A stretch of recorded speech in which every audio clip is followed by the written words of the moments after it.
This program is for discussion purpose only. Business Plus TV or any of our anchor does not bear any responsibility or liability towards the content.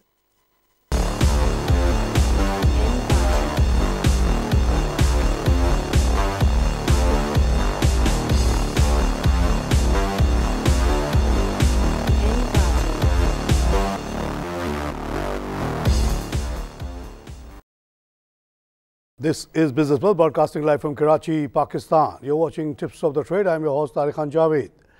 नाज़रीन, आज की भी market माशाल्लाह तेज़ी पे है और बहुत अच्छी डेवलपमेंट। 9 बजे के 941 पे हमने 96 प्लस पे मार्केट को देखा। 46,729 का लेवल अटेन हुआ।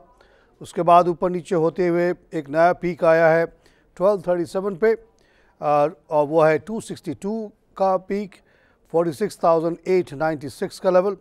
उसके बाद ऊपर नीचे होती रही मार्केट और अभी भी 127 प्लस पे खड़ी है और 46,761 का लेवल है। नाज़रीन, हमारी मार्केट ने तारीख रकम की। पिछले सेशन तक 17 दिन के जो की कार्रवाई थी उसमें यह हुआ कि मार्केट 14 दिन तक बढ़ती रही और अपने पीक पे पहुंची, विच वाज 47,210।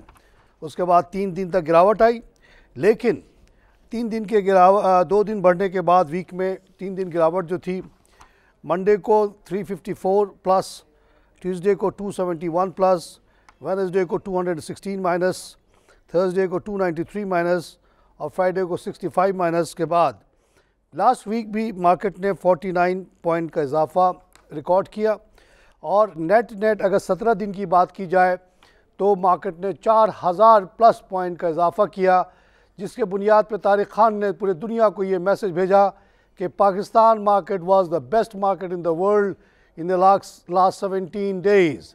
जो लोग अभी भी पाकिस्तान मार्केट को इग्नोर कर रहे हो, बहुत बड़ी गलती कर रहे हो। This is the time to invest. This message is for overseas Pakistanis, this message is for overseas investors, this message is for Pakistanis in Pakistan कि आपसे अच्छी कोई मार्केट नहीं है। आप इधर उधर पैसे को ना ज़ाया करो, इधर उधर ना फेंको। कहीं कोई ऐसी कमाई नहीं है, ना जापान में, ना ऑफशोर लंदन वगैरह में। सारा पैसा आप यहाँ इन्वेस्ट करें। आपका मुल्क है, आप इसकी तरक्की में हिस्सा लें। इससे आपको भी फ़ायदा होगा, मुल्क को फ़ायदा होगा, अल्लाह भी आपसे खुश होगा। आइए एक लाइव कॉल से बात करें। जी अस्सलाम वालेकुम। वालेकुम सलाम जनाब। जी मैं हुसैन बात कर रहा हूँ। Welcome to show sir. Hello, Sheikhpura से कॉल ड्रॉप हो गई। नाज़रीन, दुनिया भर में मार्केट में थोड़ी सी तेज़ी आ रही है क्योंकि ऐसा लगता है कि अमेरिकन इकॉनमी में तेज़ी आ रही है, इसीलिए वहाँ पे इंटरेस्ट रेट बढ़ाया गया और यही मेजर वजह है कि आप देखते हैं कि आपके मार्केट से मुसलसल पैसा निकल रहा है। पिछले हफ्ते भी हमने देखा कि रोज़ाना 8, 9, 10 बिलियन निकलता रहा। उसकी वजह यह है कि जो पैसा बहुत बड़ी तादाद में फर्स्ट वर्ल्ड यानी अमेरिका वाले से निकल के इमर्जिंग मार्केट या फ्रंटियर मार्केट में लगा था, अब वो अमेरिका की तरफ वापस जा रहा है क्योंकि अमेरिकन इंटरेस्ट रेट बढ़ गया है 0.25% से और ऐसा लग रहा है कि डोनाल्ड ट्रंप के अंडर में इकॉनमी में तेज़ी आएगी, तो वहाँ पैसा लेके जा रहे हैं लोग। आखिरी जो फिगर मैंने देखा था वो 24 बिलियन था with in the last 2 months. तो ये फैक्टर रहेगा। गोरा जा रहा है, उसको जाने दें। आपकी कंपनी, आप समझते हैं आपकी मईशत है, आपका मुल्क है, आपको अल्लाह के सामने जवाब देना है। आप पाकिस्तान में इन्वेस्टमेंट करते चले जाएं, इंशाल्लाह आपको कोई मायूसी नहीं होगी। अब तक किसी को नहीं हुई, आपको क्यों हो जाएगी। आइए लाइव कॉल से बात करें। बिस्मिल्लाहिर्रहमानिर्रहीम। वालेकुम सलाम। अस्सलाम वालेकुम। ख्वाजा शाहिद बात कर रहा था। खालिद साहब वेलकम सर। तारिक साहब, आपकी अच्छी 4000 मार्केट जब प्लस हो जाती है तो उसमें 1000-2000 पॉइंट नीचे भी आ जाए उससे कोई फर्क नहीं पड़ता। मार्केट स्ट्रेंथ होती है और लोग जो अच्छे छोटे इन्वेस्टर जो गरीब जो घबरा जाते हैं, वो 200 पॉइंट भी गिर जाए घबरा जाते हैं। इनको ये मार्केट जो अव्वल तो इस मार्केट में जो आदमी वो काम करे, जो उनके दिल और अपना गुर्दे जो है ना स्टील के बने, वो काम कर सकते हैं। इसमें छोटे दिल वाला आदमी काम कर नहीं सकता, वो घबरा जाते हैं हर छोटा आदमी। और मार्केट में हमेशा ऊपर नीचे, ये मार्केट का काम ही है ऊपर नीचे करना, और इसमें बड़े लोग कहाँ से कमाएंगे अगर ऊपर नीचे मार्केट ना हो। यही एक रास्ता माल कमाने का होता है बड़े लोगों का। और माशाल्लाह आपसे मैंने दरखास्त की थी कि वो बड़े फौजी के बारे में अभी तक नहीं बताया। बड़ा फौजी रोज नीचे आ रहा है, 103 रुपये हो गया।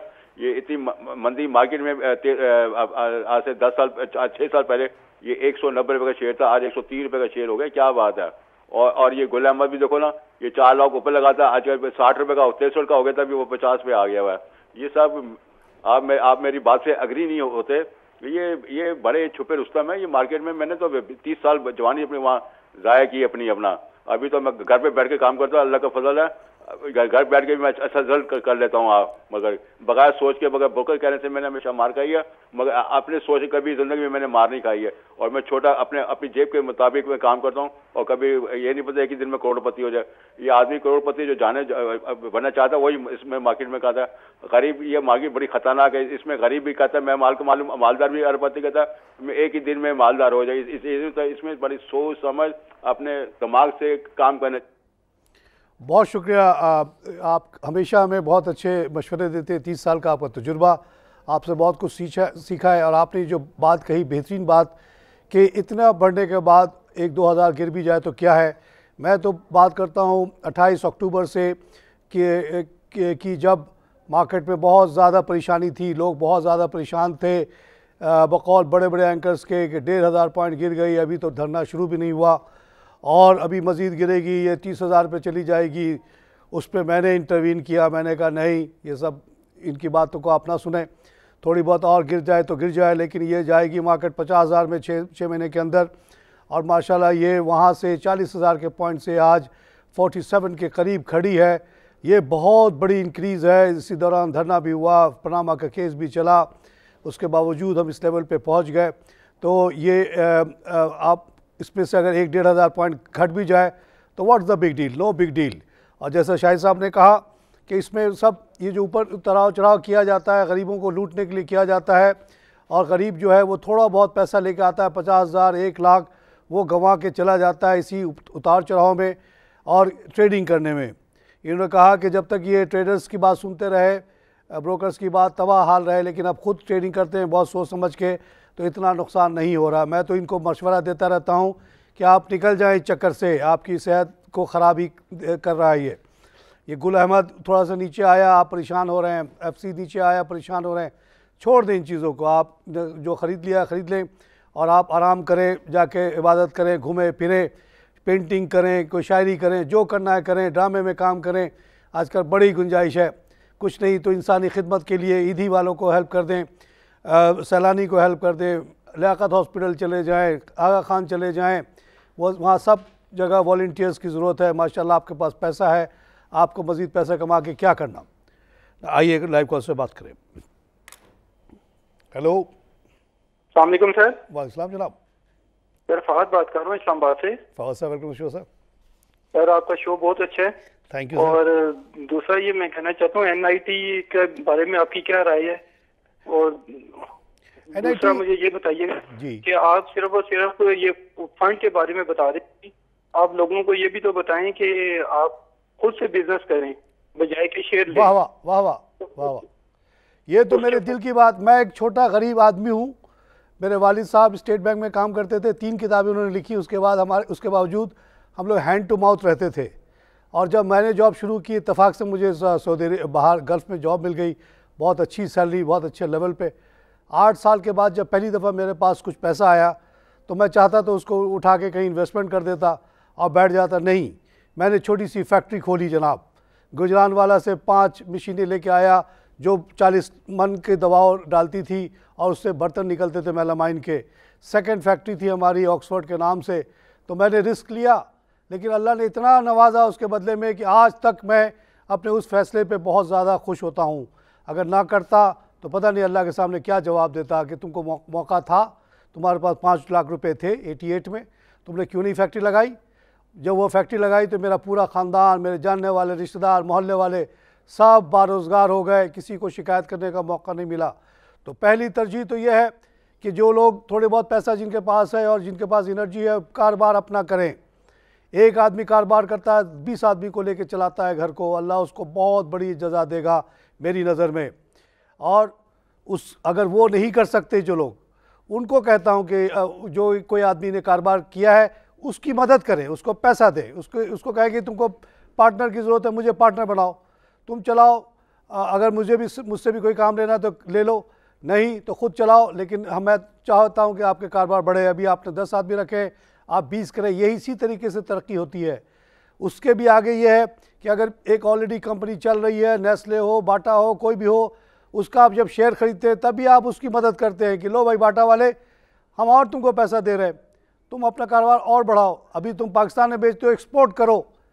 सब कंपनियों को हम चाहते हैं कि एक्सपोर्ट करें, पाकिस्तान में तो बिका ही बिका, आप एक्सपोर्ट करो ताकि हमारे बच्चे बाहर ना जाए, पाकिस्तान में बैठ के मेहनत करें अपने बीवी बच्चों माँ बाप के दरमियान, और वहाँ से डॉलर आ जाए, तो ये ज़्यादा बेहतर चीज़ है। बहुत अच्छी आपने बात की और इसकी मैं फुल तायीद करता हूँ। आइए क्लाइव कॉल से बात करें। हेलो हेलो हेलो हेलो, अस्सलाम वालेकुम। वालेकुम सलाम जी, मैं कराची से बात कर रही हूँ। Welcome show. जी, मुझे ये मालूम करना है कि ये हबको इस रेट पे लेना चाहिए। आपको आज किस रेट पे है मिस? मेरे पास वो 126 चल रहा है। हाँ, ले लें इसको, क्योंकि ये 10 रुपये का तो डिविडेंड देता है आजकल, और ये 80% कैपेसिटी पे चल रहा है, जबकि कैप को 40% कैपेसिटी पे चल रहा है, इसीलिए उसके रेट्स नीचे आ गए। हालांकि कैप को बड़ा प्लांट है, 1800 का, हबको 1200 का है, लेकिन हबको अब और काम भी करने जा रहा है, और वो कोयले से बिजली बनाने का प्लांट लगाना चाह रहा है वहाँ पे पोर्ट कासिम में। तो it's a very good company और one of the big assets of Pakistan. आप इसको लें, ये हमारा हमेशा से रिकमेंडेड किचन शेयर रहा है। नाज़रीन, आज की जो अहम बात है, बल्कि पिछले हफ्ते की है, वो ये है कि फाइनली अल्लाह का शुक्र है, जितना शुक्र अदा करो कम, कि पाकिस्तान में 17 लोगों ने इंटरेस्ट लिया, 17 ग्रुप्स ने, और फाइनली एक ग्रुप को हमने दे दिया, जिसमें 3 चाइनीज़ स्टॉक एक्सचेंजेस हैं और हमारे 2 बैंक्स हैं, MCB और फला। तो उनको हमने अब 40% शेयर बेच दिया। पर कल यानी 27 तारीख को लेटर इशू हो जाएगा, फाइनली उनका ऑफ़र एक्सेप्ट हो जाएगा, और वो ऑफ़र ठीक ठाक आया 28 रुपये का। और उसके बाद ये उनको ये भी इन्विटेशन दी जाएगी कि अब आइए, ना स्टॉक एक्सचेंज ब्रोकर ए चलाएगा, ना बी चलाएगा, ना सी चलाएगा, ना MD चलाएगा, आप चलाओ। बाहर के लोग हो, ईमानदारी से प्रोफेशनली आप चलाएं, किसी का साथ ना दें। मार्केट को बढ़ाने के लिए आप कोशिशें करें, चाइना में हमारा तहशीर करें, चाइनीज़ इन्वेस्टर्स को अट्रैक्ट करें। यहाँ पे PE बहुत कम है कंपेयर टू चाइना।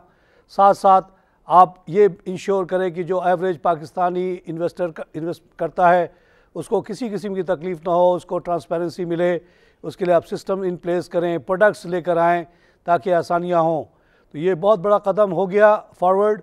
और एक बड़ा कदम जो अगला आने वाला है वो है जून में, वो है कि जब हम इमर्जिंग मार्केट में शामिल होंगे। अभी हम इतने छोटे से पूल में बैठे हैं जिसका नाम है फ्रंटियर मार्केट, वहाँ से निकल कर हम इतने बड़े तालाब में जाने वाले हैं। तो उसकी जो इन्वेस्टमेंट आएगी वो बहुत बड़ी आएगी, और यही वजह है कि कुछ हमारे जो बड़े बड़े बैंक्स हैं, बड़ी बड़ी कंपनियां हैं, उनकी कीमतें बढ़ रही हैं, इसलिए कि अभी से लोग उसको ख़रीदना शुरू कर रहे हैं। तो बहुत बड़ा टिगर वो भी होगा। आइए लाइव कॉल से बात करें। हेलो हेलो, अस्सलाम वालेकुम। वालेकुम सलाम। तो सर मुझे SSGC के बारे में मालूम करना था। SSGC सुई गैस की बात कर रही है ना? जी जी जी, मेरी अपनी सोच ये है मिस के दोनों गैस कंपनियां बहुत अच्छा फ्यूचर रखती हैं। उसकी वजह यह है कि आपको पता है हमारे मुल्क में जो टोटल गैस प्रोडक्शन होती है वो अभी 4000 MMCFD जो भी है, और हमारी जो कंजम्पशन है वो 6000 है। 2000 का गैप था। इसी वजह से आप देखती थी कि ये यहाँ पे लोड शेडिंग भी होती थी, बल्कि पंजाब में तो काफ़ी 3 साल तक CNG मिला ही नहीं, और सर्दियों में बहुत तकलीफ़ होती थी। तो हमने वो गैप को फिल करने के लिए अब LNG का सहारा लिया है। एक टर्मिनल ऑलरेडी काम कर रहा है, उसी से काफ़ी तब्दीली आई। पंजाब के तमाम CNG स्टेशंस खुल गए, और माशाल्लाह बहुत खुशी हुई है देख के। तो गैस की अवेलेबिलिटी किसी न किसी फॉर्म में बढ़ रही है। मुल्क के अंदर तो जितनी थी वो हमने निकाल ली, तो LNG एक सहारा अच्छा निकला, जिसकी वजह से अब आप देखेंगे कि सुई नॉर्दर्न गैस का कारोबार ज़ाहिर बढ़ रहा है, और साथ साथ सुई साउदर्न का भी बढ़ेगा जैसे जैसे अवेलेबिलिटी बढ़ेगी। तो जब इनका कारोबार अपने लेवल पे ये करेंगे, अभी ये अंडर ट्रेडिंग कर रहे हैं, अगर ये 100 माल बेच सकते हैं, तो अभी ये 60 बेचते हैं क्योंकि माल ही नहीं है इनके पास। डिमांड तो 100 की है लेकिन बेचते ही ये 60 है क्योंकि इनके पास टोटल अवेलेबल कमोडिटी जो है वो 60 की है। तो जब ये 60 से बढ़ के ये 100 की तरफ जाएगा तो इनकी हालात बेहतर होंगे। और इनको गवर्नमेंट ने 17% की गारंटी भी दी हुई है प्रॉफिट की। साथ साथ जो अभी रेट कम हुआ था उससे लोग बड़े नर्वस हुए थे। रेट कम करना कौमी ज़रूरत है, इकनॉमिक नीड है, लेकिन इंडस्ट्री को तो फिर से विड्रॉ कर लिया गया है। पावर जनरेशन को दिया उन्होंने, गैस की कमी करना ज़रूरत है, वो करें। लेकिन गवर्नमेंट इन दोनों कंपनीज़ को अगर गारंटीड प्रॉफिट देती है तो आप लोगों को एज ए इन्वेस्टर प्रॉब्लम नहीं होना चाहिए। इसलिए मैं कहता हूँ ये दोनों गैस कंपनी को आप इक्वली ख़रीदें। आइए एक लाइव कॉल से बात करें। हेलो जी, अस्सलाम वालेकुम। वालेकुम सलाम।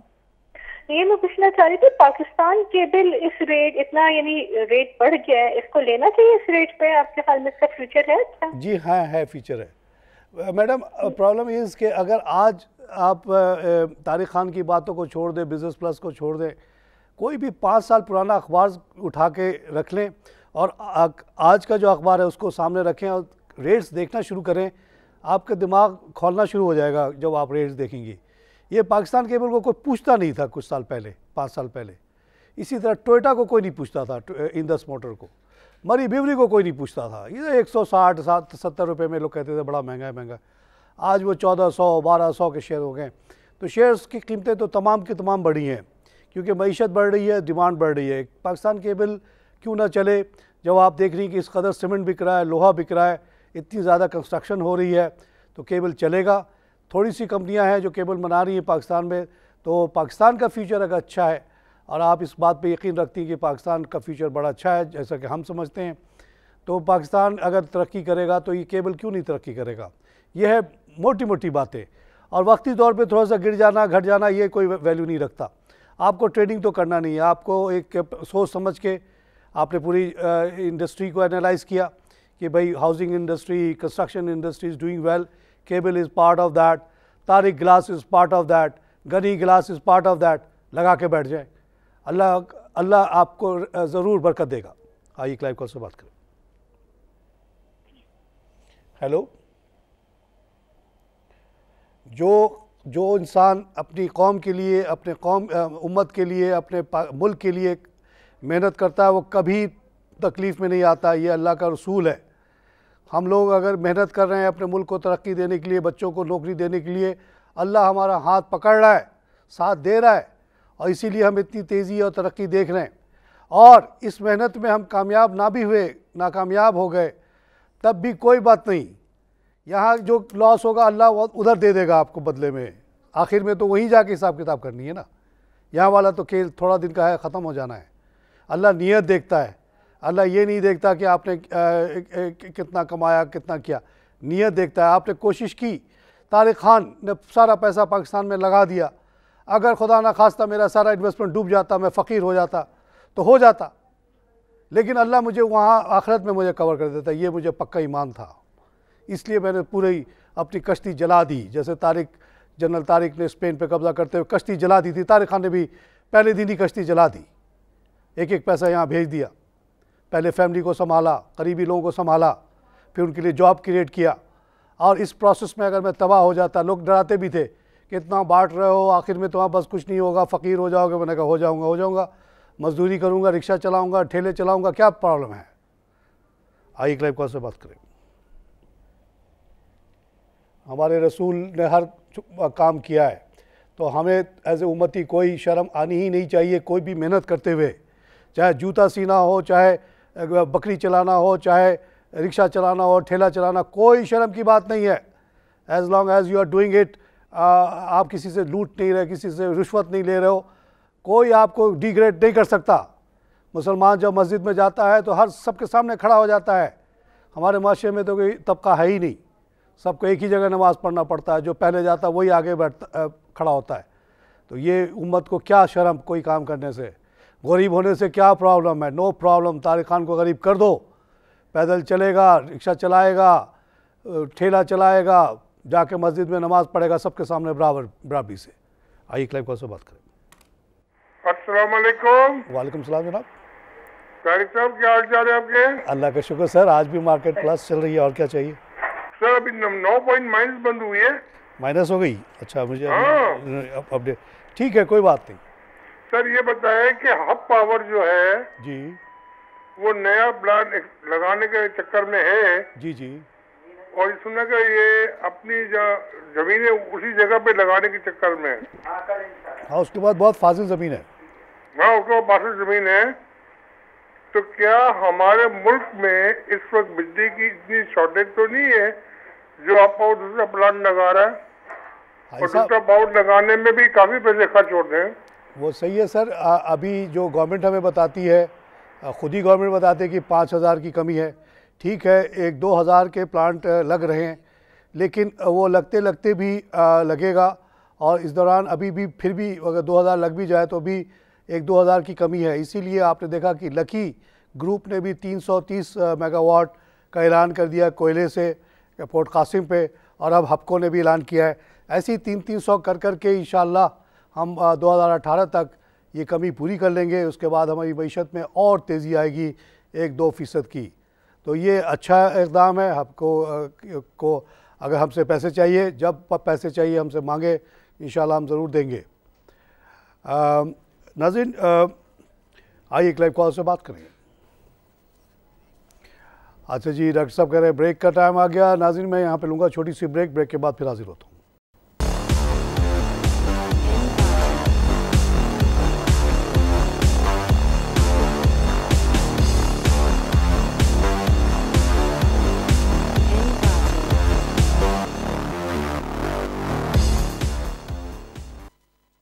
Welcome back to tips of the trade. नाज़रीन, इंटरनेशनल मार्केट में तेल की कीमत माशाल्लाह बढ़ रही है। इस वजह से हम देख रहे हैं कि अमेरिकन इकॉनमी में तेज़ी आ रही है और इकॉनमीज़ में भी तेज़ी आ रही है। 53.25 का लेवल दिखाया जा रहा है 30 सेंट बढ़ने के बाद तेल की कीमत। और कल जो है डाउ जोन्स जो है 14.93 पे क्लोज हुआ, 19,933। डाउ जोन्स जो है कोशिश कर रहा है 20,000 पे पहुंचने के लिए। पूरी अमेरिकन हुकूमत, डोनाल्ड ट्रंप वगैरह दुआ कर रहे हैं कि 20,000 का लेवल आ जाए।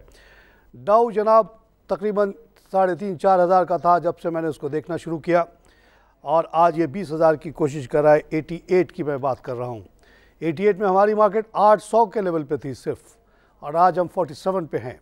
ये एक बहुत मोटा एक इंडिकेशन है कि 88 में जो पैसा अगर मैं लगा देता अमेरिकन मार्केट में तो वो 5 गुना हो जाता, अभी 4 से 20 हो जाता। लेकिन जो पाकिस्तान में लगा दिया, तारिक खान ने गलत किया या सही किया, और वो कहाँ से कहाँ पहुँचा। लेकिन ये है कि तारिक खान ने बहुत कमाया, बांट दिया सारा, बहुत थोड़े से पैसे लेके बैठा हुआ। तो कमाया खूब, दिल भर के बांटा, कहीं कोई मेरे दरवाजे से खाली नहीं किया आज तक। ख़ास तौर से अगर उसने कहा कि मुझे ये दे दो तो मेरी रोज़ी लग जाएगी। आइए एक लाइव कॉल से बात करें। हेलो हेलो हेलो, अस्सलाम वालेकुम। वालेकुम सलाम जनाब। यार तारिक साहब से ज़रा बात कर रहा हूँ। जी, मैं तारिक ही बोल रहा हूँ। तारिक साहब, सिर्फ 2 सवाल करने हैं। मैं आप बड़ा तजिया करते हैं माशाल्लाह, आपका तजिया बिल्कुल पॉइंट टू पॉइंट चलता है। आप ये बताइएगा, फिरोज लेबोरेटरीज जो 1250 रुपए का शेयर हो गया तो 700, 750, 800 के अंदर घूम रहा है, नंबर 1। नंबर 2, ये दीवान सीमेंट पे 2 दिन से लॉक लग रहा है, तो इसकी क्या वजह है डॉक्टर, मुझे तो बताइएगा। अच्छा जी, दीवान सीमेंट और फिरोज लेबोरेटरीज। दीवान सीमेंट, दीवान ग्रुप कहानियाँ छोड़ता रहता है मार्केट में, उस बुनियाद पे ये बढ़ जाती है। मेरे हिसाब से दीवान सीमेंट ठीक है, काम कर रही है, उसकी एजेंसीज हम देखते हैं, बना रहा है, बेच रहा है। 15-16 रुपये से ज़्यादा का शेयर नहीं है। It's not more than power and others. बाकी सारा प्रोपेगेंडा करके बढ़ाते हैं। अब ये कहानी छोड़ी हुई है कि हत्तार वाला प्लांट जो है वो हम चाइनीज़ को बेच रहे हैं, तो दूसरा वाला प्लांट किसी और को बेच रहे हैं। इस तरह की कहानियाँ, और बहुत बड़े बड़े रेट्स बताते हैं। कोई बड़ा रेट क्यों देगा? इसलिए कि इसमें दीवान लिखा हुआ, इसलिए ज़्यादा रेट दे देगा। हर चीज़ की एक वैल्यू होती है। तो ये दीवान सीमेंट से तो आपसे कहूँगा कि दूर रहिए, पूरे ग्रुप से दूर रहिए आप। बहुत ज़्यादा ये गलत प्रोपेगेंडे करते हैं। फिरोज सन्स लेबोरेटरी बहुत नीचे से इतने ऊपर आ गई, उसकी वजह थी कि इन्होंने हेपेटाइटिस की दवाई बनाई जो कि अप्रूव हुई, और काफ़ी रिजनेबल रेट था इसका, और एक तरह की इनको कुछ दिनों के लिए मोनोपोली मिल गई थी उसके ऊपर। लेकिन बाद में एक तो कुछ रेट कम किए गए, साथ साथ दूसरे कंपनीज़ ने भी ये बनाना शुरू कर दिया तकरीबन उसी रेट पे, तो उनकी वो बात नहीं रही। तो ये एक वक्ती हेपेटाइटिस की वजह से बहुत बड़ी इंक्रीज़ थी जो कि आप टैपर ऑफ हो रही है। नाज़रीन, आज की जो दूसरी अहम ख़बर है और जो कि हमारा देरीना मसला है वह है टैक्स की कमी। टैक्स टू जीडीपी का रेशो का बहुत लो होना। एनएफसी ने कहा है कि all 5 stakeholders, the centre and the 4 provinces have failed miserably in the past 7 years to deliver on their promise to increase tax to GDP ratio to 15% in 5 years. यह है national finance commission कह रहा है। Despite that, the 4 provinces received more funds than were promised by the federal government in 2015-16 financial year, owing to healthy tax collection. The NFC told Parliament last week, as required under clause 3B. अच्छा, ये कोई a detailed report in this regard was jointly finalized by the 5 finance ministers at a meeting on November 28. तो ये जो है tax की कम collection होना जो है ना पाकिस्तान का मेन मसला है। इसको कोई इसके ऊपर कोई पार्टी कोई मंशूर नहीं देती, कोई प्लान नहीं देती, ऐसी जनरली बातें करते रहते हैं। दुनिया भर को पता है कि दुनिया भर में वेल्थ टैक्स लगे हुए हैं अमीरों के ऊपर, इनहेरिटेंस टैक्स लगे हुए हैं जो कि बहुत बड़ा सोर्स ऑफ इनकम हो सकता है। लेकिन आज तक पीटीआई ने इस पर कभी बात की, ना एमक्यूएम ने बात की, ना नेशनल कोई भी पार्टी इसके ऊपर बात नहीं करती। ऐसा लगता है कि सब मिलजुल के सर जोड़ के बैठे हुए हैं कि पाकिस्तानियों को असली बात बतानी नहीं है कि दुनिया भर में टैक्स कैसे कलेक्ट किया जाता है। सिर्फ ये 2 टैक्सेस अगर लग जाए और जो 35 लाख लोग already identified by NADRA data है उन पे कुछ भी टैक्स लग जाए, 10,000, 20,000, 2 लाख, 25 लाख, 50 लाख सालाना, तो इतना टैक्स जमा हो जाएगा कि ये जो टैक्स का रेशियो है कहीं से कहीं शूट कर सकता है। बहुत पोटेंशियल पाकिस्तान में पड़ा हुआ है, लेकिन सब मिल के तमाम लीडर्स की एक सॉर्ट ऑफ अंडरस्टैंडिंग है कि इस टॉपिक पे बात नहीं करना है। इमरान खान साहब को मजबूरन इनहेरिटेंस टैक्स का वर्ड मुंह से निकालना पड़ गया जब उनके ऑफशोर कंपनी पकड़ी गई। कहने के लगे कि हमने इसलिए बनाया कि हमें इनहेरिटेंस टैक्स ना देना पड़े। उसी के साथ आपने ये क्यों नहीं कहा कि पाकिस्तान में इनहेरिटेंस टैक्स लगना चाहिए? अगर लंदन में लगा हुआ तो यहाँ क्यों नहीं है? लंदन जाना आपको बड़ा अच्छा लगता है, लंदन में बच्चों को पढ़ाना बड़ा अच्छा लगता है, लंदन की हर चीज़ अच्छी लगती है, लेकिन उसका टैक्स के निज़ाम के बारे में जिक्र करना भी आप हराम समझते हैं। वेल्थ टैक्स के बारे में इनके बड़े बड़े लीडरों से मैंने बहस की है 2009 में, कहते जी नहीं लगाओ, बहुत ख़राब चीज़ है ये। क्यों ख़राब चीज़ है भाई? अमीर और गरीब में कोई फ़र्क होना चाहिए?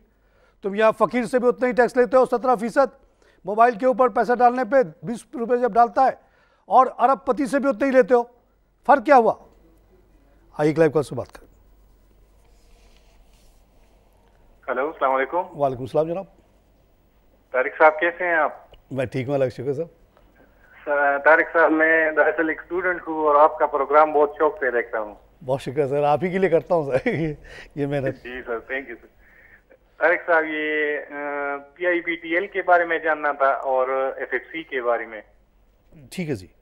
FFC फर्जी फर्टिलाइजर कह रहे हैं आप? जी हाँ जी बिल्कुल। अच्छा जी। बहुत खुशी होती है जब आप जैसे यंग लोग फ़ोन करते हैं और कहते हैं कि देखता हूँ, तो मैं जो आके इतनी यहाँ मेहनत करता हूँ वो बिल्कुल वारे में आ जाती है मेरे लिए। मकसद यही है कि आप लोगों को वो बातें बताऊँ जो आपको और कोई नहीं बताएगा। उसकी वजह है कि जितने आप बड़े बड़े सर वाले PhD डॉक्टर देखते हैं यहाँ पे, सब किसी ना किसी सूरत में गवर्नमेंट से इन्फ्लुएंस्ड हैं। या तो वो पार्ट टाइम वहाँ पे जॉब करते हैं, या उनके साथ सैर सपाटे के लिए जाते हैं प्राइम मिनिस्टर के साथ और चीफ मिनिस्टर के साथ, या और तरीके से बारात लेते हैं गवर्नमेंट से। तारिक खान एक वाहिद आदमी है पाकिस्तान में जो कोई बारात नहीं लेता। मैं बाहर से पैसे कमा के लाया, उसी के पैसे से खाता हूँ, रहता हूँ। करोड़ों रुपए मैंने लोगों को कर्ज हुस्ना दिया हुआ, उसी से मेरा गुजारा हो जाता है उसके रिटर्न से। वो उसको आप किस किस को रोकोगे कि तारिक खान को पैसे नहीं दो? तो government can not influence me. That's why I say things which nobody else tells you. किसी ने आज तक साहब आपको अपनी हिस्ट्री नहीं बताई, आपकी इकनॉमिक हिस्ट्री।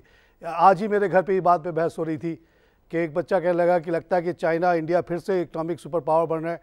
तो मैंने कहा लेट मी रिमाइंड यू कि India Pakistan was India, Pakistan and China were the economic superpowers of the world before the colonists became very powerful and they defeated Sirajuddaula in 1757.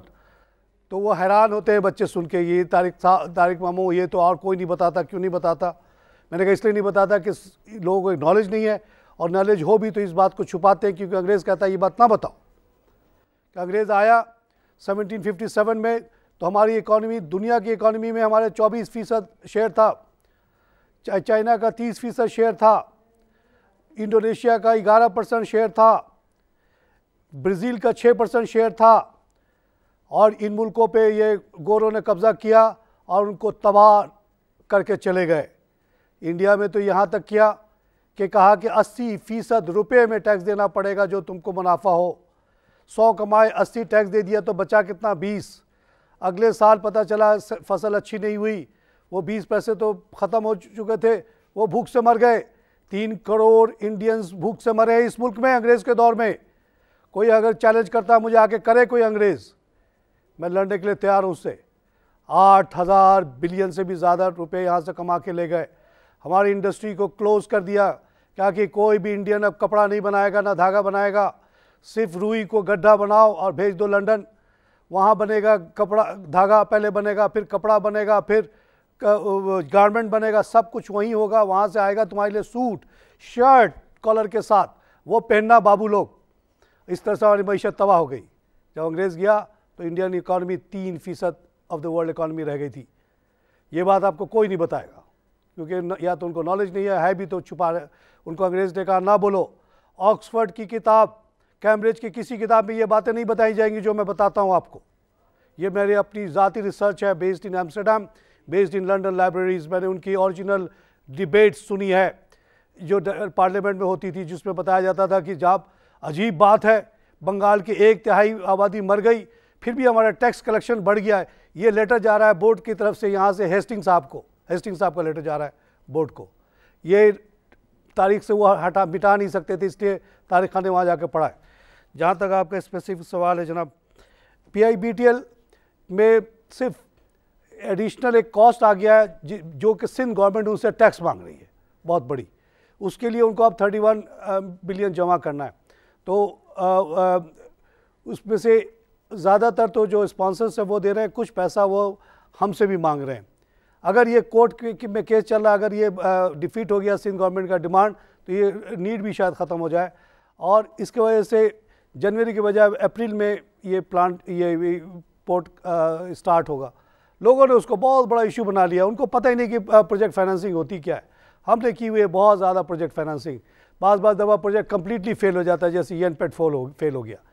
11 Saudi bank तबाह हो गए, 4 हमारे जानने वाले लोगों को हार्ट अटैक हो गया, मर गए, बिकॉज वी नेवर फोरसॉ के ये 1 डिग्री टेम्परेचर की वजह से वो प्लांट फट जाएगा, जो कि फट गया। तो PIBTL में 3 महीने की डील है, व्हाट्स द बिग डील? आपको इस पर बिल्कुल एतमाद रखना चाहिए और इस पर बैठे रहें आप। FFC का जहाँ तक ताल्लुक़ है, fertiliser making in Pakistan is not a feasible thing, because दुनिया भर में 800 का फर्टिलाइज़र बिकता है, यहाँ हम 1400 का 1100 का बेचते हैं। बहरहाल 1400 से जब ये गवर्नमेंट ने 400 रुपये टैक्स कम किया, तो उसके बाद से अगस्त के बाद से तमाम फर्टिलाइज़र कंपनीज़ के सेल में बहुत ज़बरदस्त इजाफा हुआ है, जिसका बेनिफिट FFC को भी गया। इसको भी ना बेचें। आइए एक लाइव कॉल से बात करें। नाज़रीन, ये जो टैक्स कलेक्शन का इशू है, इसको कोई ना कोई तो एड्रेस करेगा, कोई ना कोई दीवाना तो आएगा कि ये जो कॉन्स्पिरेसी ऑफ साइलेंस है इसको तोड़ा जाए। एक शख्स हैं, मेरे कोई रिश्तेदार नहीं है, जरदारी साहब के भी रिश्तेदार नहीं थे, लेकिन जरदारी साहब को, आसिफ जरदारी साहब को मैं क्रेडिट देता हूँ कि अली अरशद हकीम नाम के शख्स, जो उनका कोई रिश्तेदार नहीं है, उसको उन्होंने पहले नादरा का चीफ बनाया। वहाँ उसने डाटा को एनालाइज़ किया। कैसे किया? उसने कहा कि हमारे पास हर पाकिस्तानी जिसके पास नेशनल आईडी कार्ड है, उसकी पूरी कंजम्पशन पैटर्न पता है। इनकम तो नहीं पता चलता, कंजम्पशन पता है। कंजम्पशन को देख के उसने 35 से 40 लाख लोगों को निकाला, और जब ढूंढा कि उनका नेशनल टैक्स नंबर क्या है तो पता चला नहीं है। तो उन्होंने तजवीज़ दी, जब वो FBR के चीफ बन गए, कि इनको टैक्स किया जाए। और उन्होंने सिर्फ ये कहा कि शुरू में सिर्फ 40,000 रुपये से मांगे, अगले साल प्रॉपर असेसमेंट हो जाएगी। उनके इसको कैबिनेट ने भी शायद अप्रूव कर दिया था जरदारी साहब के, लेकिन उसके बाद जरदारी साहब की हुकूमत चली गई, वो मामला बिल्कुल ठंडा हो गया। जो अगला FBR चीफ आया बाजवा, उसने जिक्र ही नहीं किया आज तक। अभी ये नासिर साहब आए हैं, उन्होंने इसका जिक्र तो किया है कि 35 लाख लोग हमें पता है जो टैक्स नहीं देते, बड़ी बड़ी कश्ती नुमा गाड़ियों पे घूमते हैं शहर में, और जिनके घर 8-8 हज़ार गज पे बैठे हैं। तो लेकिन उनको उन पे हाथ डालना मकसद नहीं है। रूलिंग पावर्स पार्टीज़ में सारे वही बैठे हुए हैं, चाहे वो PTI हो चाहे वो नून लीग हो, तो कोई जिक्र नहीं करता। अगर ये 35-40 लाख लोगों को आप 20 लाख 25 लाख रुपए साल में मांग लें, जो उनके लिए पीनट्स है, मामूली सी चीज़ है, तो इस मुल्क का तमाम टैक्स का मसला हल हो सकता है। लेकिन ये बिल्ली को घंटी पहनाएगा कौन, ये बहुत बड़ा सवाल है जनाब। ये एग्जिस्टिंग पार्टीज तो नहीं करती। इमरान खान के पीछे सर फोड़ के रह गया, उनके 8 लोगों के पीछे कोई असर नहीं हुआ उनके ऊपर। कहते जी इनहेरिटेंस टैक्स की बात ना करो, ये बड़ा मुश्किल काम है, बड़ा मुश्किल काम है। उस जाहिल को यही नहीं पता कि हर आदमी मरता है तो उसकी पूरी एसेट, अगर एसेट है उसकी, तो वो स्टेट को चली जाती है, यानी कोर्ट के पास चली जाती है। कोर्ट कस्टोडियन बन जाता है मरे हुए आदमी का एसेट का।